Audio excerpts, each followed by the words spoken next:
ആകാശവാണി. നമസ്കാരം. വാർത്തകൾ വായിക്കുന്നത് സോഫിയ ഡാനിയൽ.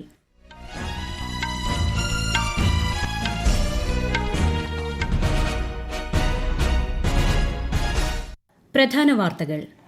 സംഘർഷമൊഴിയാതെ പശ്ചിമേഷ്യ. അയത്തുള്ള അലി ഖമനേയി കൊല്ലപ്പെട്ടതിൽ ഇറാനിൽ ശക്തമായ പ്രതിഷേധം. അയത്തുള്ള അലി റസ അറാഫി ഇടക്കാല പരമോന്നത നേതാവ്. രാജ്യങ്ങൾ സംയമനം പാലിക്കണമെന്നും സാധാരണക്കാരുടെ സുരക്ഷയ്ക്ക് മുൻഗണന നൽകണമെന്നും ഇന്ത്യ.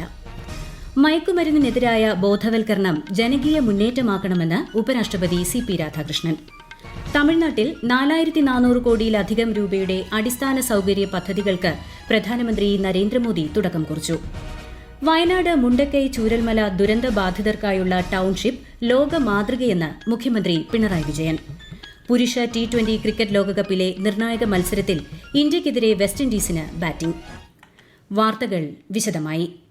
പശ്ചിമേഷ്യയിലെ സംഘർഷം തുടരുന്നു. ഇറാന്റെ പരമോന്നത നേതാവ് അയത്തുള്ള അലി ഖമനേയി കൊല്ലപ്പെട്ടതിൽ ടെഹ്റാനിലും മറ്റ് ഇറാൻ നഗരങ്ങളിലും പ്രതിഷേധം ശക്തമായി.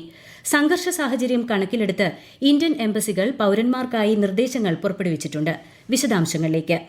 ഇറാന്റെ പരമോന്നത നേതാവിന് പുറമെ സൈനിക മേധാവിയും പ്രതിരോധ മന്ത്രിയും കൊല്ലപ്പെട്ടതായി ഇറാൻ ഔദ്യോഗിക മാധ്യമങ്ങൾ റിപ്പോർട്ട് ചെയ്തു. ഇറാൻ പ്രതിരോധ കൌൺസിൽ യോഗത്തെ ലക്ഷ്യം വെച്ചുള്ള ആക്രമണത്തിൽ ജനറൽ അബ്ദുൾ റഹീം മൌസവി, പ്രതിരോധ മന്ത്രി ജനറൽ അസീസ് നസീർ സാദെ, അർദ്ധസൈനിക വിഭാഗത്തിന്റെ തലവൻ അലി ഷംഖാനി എന്നിവരാണ് കൊല്ലപ്പെട്ടത്. ഇറാനിലും ഗൾഫ് മേഖലയിലുമുണ്ടായ സംഭവവികാസങ്ങളിൽ കടുത്ത ആശങ്ക പ്രകടിപ്പിച്ച ഇന്ത്യ രാജ്യങ്ങൾ സംയമനം പാലിക്കണമെന്നും സാധാരണക്കാരുടെ സുരക്ഷയ്ക്ക് മുൻഗണന നൽകണമെന്നും അഭ്യർത്ഥിച്ചു. സംഘർഷങ്ങൾ കുറയ്ക്കുന്നതിനും അടിസ്ഥാന പ്രശ്നങ്ങൾ പരിഹരിക്കുന്നതിനും ചർച്ചയും നയതന്ത്രവും പിന്തുടരണമെന്ന് വിദേശകാര്യ മന്ത്രാലയം പ്രസ്താവനയിൽ അറിയിച്ചു. ഇന്ത്യൻ എംബസികൾ മുഖേന ഇന്ത്യക്കാർക്ക് മുന്നറിയിപ്പുകളും മാർഗനിർദ്ദേശങ്ങളും നൽകി വരികയാണ്. ഇറാൻ ഇസ്രായേൽ സംഘർഷം ഉടൻ അവസാനിപ്പിക്കണമെന്നും വെടിനിർത്തൽ പ്രഖ്യാപിക്കണമെന്നും ചൈന ആവശ്യപ്പെട്ടു. അതേസമയം ഇറാനിലെ ഇടക്കാല പരമോന്നത നേതാവായി അയത്തുള്ള അലി റസ അറാഫിയെ നിയമിച്ചു. News desk Akashvani.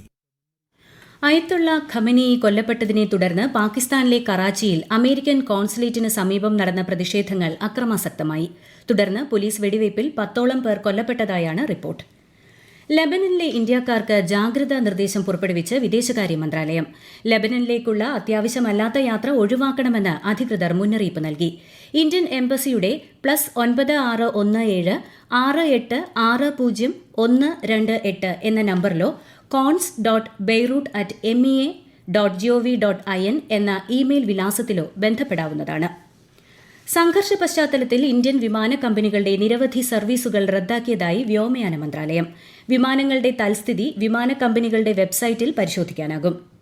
ഗൾഫ് മേഖലയിലെ സംഘർഷാവസ്ഥയുടെ സാഹചര്യത്തിൽ പ്രവാസി മലയാളികൾക്ക് വേണ്ടി അടിയന്തര ഇടപെടൽ അഭ്യർത്ഥിച്ച് പ്രധാനമന്ത്രി നരേന്ദ്രമോദിക്ക് മുഖ്യമന്ത്രി പിണറായി വിജയൻ കത്തയച്ചു. പ്രവാസികളുടെ സംരക്ഷണം ഉറപ്പാക്കുന്നതിനും അവരെ സുരക്ഷിതമായി നാട്ടിലെത്തിക്കുന്നതിനുമുള്ള അടിയന്തര മുന്നൊരുക്കങ്ങൾ ഉണ്ടാകണമെന്ന് മുഖ്യമന്ത്രി ആവശ്യപ്പെട്ടു. പ്രവാസി മലയാളികൾക്കായി നോർക്ക റൂട്ട്സിന്റെ ഹെൽപ്പ് ഡെസ്ക് പ്രവർത്തനം ആരംഭിച്ചു. സഹായം ആവശ്യമുള്ളവർക്ക് +91 880 201 2345 എന്ന നമ്പറിൽ ബന്ധപ്പെടാം. ഇന്ത്യയിൽ നിന്നും 1800 425 3939 എന്ന ടോൾ ഫ്രീ നമ്പറിൽ രജിസ്റ്റർ ചെയ്യാവുന്നതാണ്. പശ്ചിമേഷ്യൻ മേഖലയിൽ നാളെ നടക്കാനിരുന്ന 10-12 ക്ലാസുകളിലെ പരീക്ഷകൾ മാറ്റിവെക്കുമെന്ന് CBSE. മേഖലയിലെ സംഘർഷ സാഹചര്യം കണക്കിലെടുത്താണ് തീരുമാനം. പുതിയ തീയതികൾ പിന്നീട് പ്രഖ്യാപിക്കും. ദുബായിൽ നിന്ന് നയതന്ത്ര ഉദ്യോഗസ്ഥരെയും ഇന്ത്യൻ പ്രവാസികളെയും രക്ഷപ്പെടുത്തി വിമാനം പുറപ്പെട്ടു എന്ന തരത്തിൽ സമൂഹമാധ്യമങ്ങളിൽ പ്രചരിക്കുന്ന ദൃശ്യങ്ങൾ വ്യാജമെന്ന് വിദേശകാര്യ മന്ത്രാലയം. തെറ്റിദ്ധരിപ്പിക്കുന്ന വീഡിയോകളുടെ കാര്യത്തിൽ ജനങ്ങൾ ജാഗ്രത പാലിക്കണമെന്നും മുന്നറിയിപ്പ് നൽകി. വിമർശനാത്മക ചിന്തയും സഹാനുഭൂതിയും സമഗ്രതയും വളർത്താൻ വിദ്യാഭ്യാസത്തിലൂടെ സാധിക്കണമെന്ന് ഉപരാഷ്ട്രപതി CP Radhakrishnan. Kollam Pathanapuram saint Stephen's higher secondary school ശതാബ്ദി ആഘോഷം ഉദ്ഘാടനം ചെയ്യുകയായിരുന്നു അദ്ദേഹം. മയക്കുമരുന്നിനെതിരായ ബോധവൽക്കരണം കരുത്തുറ്റ ജനകീയ പ്രചാരണമാകണമെന്നും ഉപരാഷ്ട്രപതി പറഞ്ഞു. ഗവർണർ രാജേന്ദ്ര വിശ്വനാഥ് ആർലേക്കർ, കേന്ദ്ര സഹമന്ത്രി സുരേഷ് ഗോപി തുടങ്ങിയവർ പങ്കെടുത്തു. പ്രധാനമന്ത്രി നരേന്ദ്രമോദി തമിഴ്നാട്ടിലെ മധുരയിൽ 4400 കോടിയിലധികം രൂപയുടെ അടിസ്ഥാന സൌകര്യ പദ്ധതികൾക്ക് തുടക്കം കുറിച്ചു. പദ്ധതികൾ കണക്ടിവിറ്റിയിൽ വലിയ മാറ്റം വരുത്തുകയും സമ്പദ്വ്യവസ്ഥയെ ഉത്തേജിപ്പിക്കുകയും തൊഴിലവസരങ്ങൾ സൃഷ്ടിക്കുകയും ചെയ്യുമെന്ന് പ്രധാനമന്ത്രി പറഞ്ഞു. റെയിൽ വികസനത്തിൽ ഉൾപ്പെടെ തമിഴ്നാടിന് മുന്തിയ പരിഗണനയാണ് നൽകുന്നതെന്നും അദ്ദേഹം വ്യക്തമാക്കി. Under the Amrit Bharat Station Scheme, 77 railway stations are being modernized. This station blend comfort, accessibility and local identity. Kumbakonam, Yercaud, Vellore എന്നിവിടങ്ങളിൽ പുതിയ ആകാശവാണി FM റിലേ ട്രാൻസ്മിറ്ററുകൾ പ്രധാനമന്ത്രി ഉദ്ഘാടനം ചെയ്തു. I am pleased to inaugurate Akashvani's new FM relay transmitters in Kumbhakonam, Yerkad and Vellore.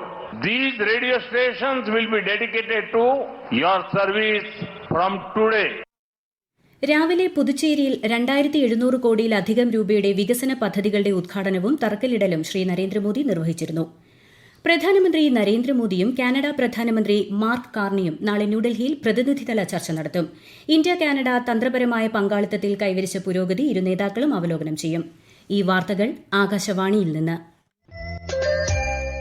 Akashvani വാർത്തകളും വാർത്താധിഷ്ഠിത പരിപാടികളും All India Radio News Thiruvananthapuram YouTube ചാനലിലും All India Radio News Thiruvananthapuram Facebook പേജിലും AR News_ തിരുവനന്തപുരം ഇൻസ്റ്റഗ്രാം അക്കൌണ്ടിലും AR News_TVM X ഹാൻഡിലും ലഭ്യമാണ്.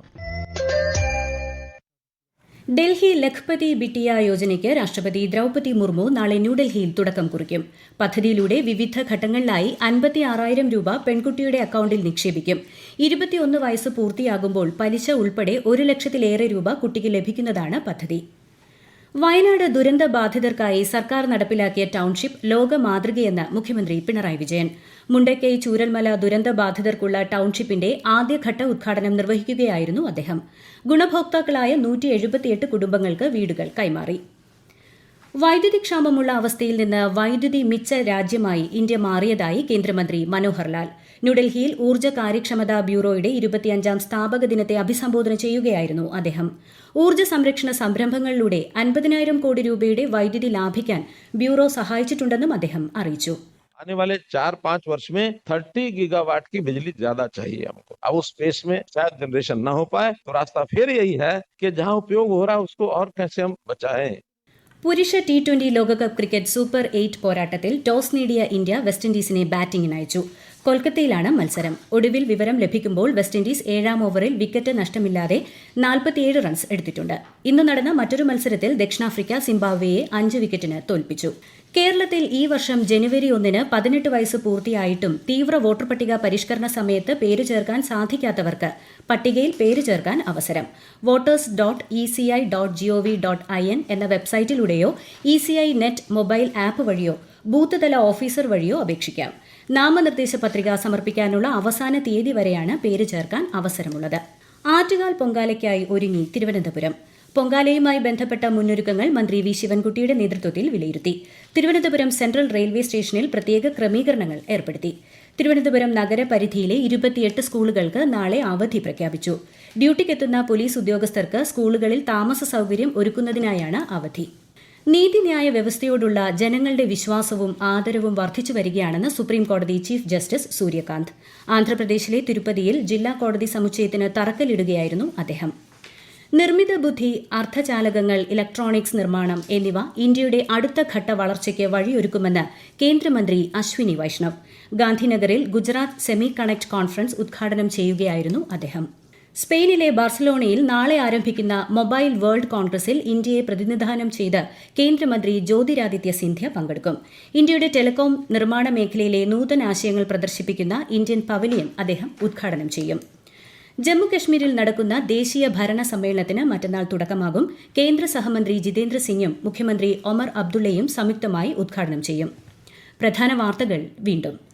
സംഘർഷമൊഴിയാതെ പശ്ചിമേഷ്യ. ആയത്തുള്ള Ali Khamenei കൊല്ലപ്പെട്ടതിൽ ഇറാനിൽ ശക്തമായ പ്രതിഷേധം. ആയത്തുള്ള അലി റസ അറാഫി ഇടക്കാല പരമോന്നത നേതാവ്. രാജ്യങ്ങൾ സംയമനം പാലിക്കണമെന്നും സാധാരണക്കാരുടെ സുരക്ഷയ്ക്ക് മുൻഗണന നൽകണമെന്നും ഇന്ത്യ. മയക്കുമരുന്നിനെതിരായ ബോധവൽക്കരണം ജനകീയ മുന്നേറ്റമാക്കണമെന്ന് ഉപരാഷ്ട്രപതി CP രാധാകൃഷ്ണൻ.